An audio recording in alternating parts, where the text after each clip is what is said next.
హరి ఓం శ్రీ గురుభ్యో నమ. హరి ఓం. ఓం ఐం హ్రీం శ్రీం శ్రీమాత్రే నమ.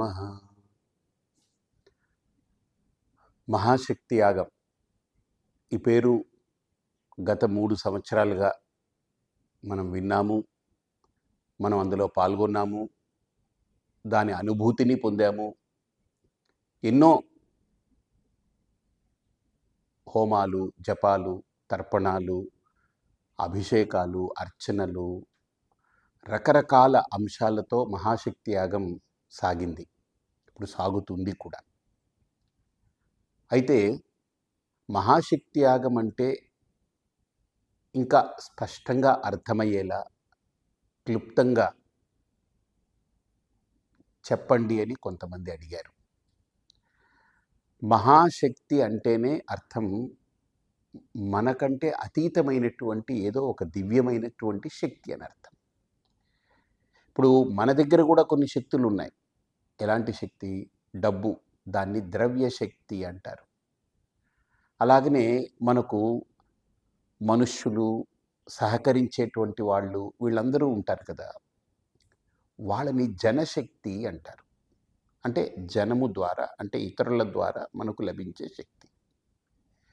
అలానే బుద్ధి మనది అద్భుతంగా పనిచేస్తూ ఉంటే దాన్ని బుద్ధి శక్తి అంటారు. అలాగనే మంచి కండపుష్టి ఉండి మంచి బలంగా ఉంటే దాన్ని దేహశక్తి అంటారు.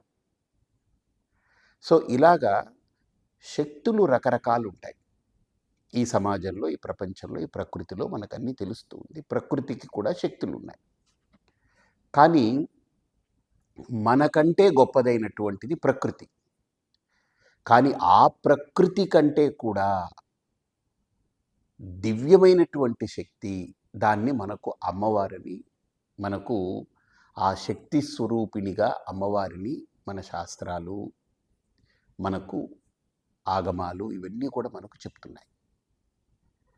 అమ్మ అనేటువంటిది ఒక శక్తి కేంద్రం.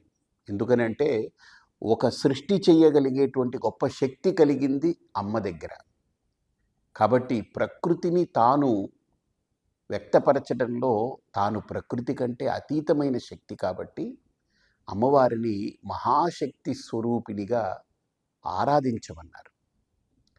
తద్వారా మనలో అమ్మవారి యొక్క అనుగ్రహము పొంది మన యొక్క మనస్సు ఊరట కలిగి బుద్ధి సక్రమంగా పనిచేస్తూ మన జీవితాన్ని మనం సార్థకత చేసుకునేదానికి, ఒక మంచి బాటలో మనం పయనించడానికి అమ్మ అనుగ్రహం కావాలి. కాబట్టి ఈ మహాశక్తి యాగాన్ని, మన జీవితాన్ని మనం సార్థకత చేసుకునేదానికి ప్రధాన ఉద్దేశంతో నిర్వహించేటువంటి యాగమే మహాశక్తి యాగం.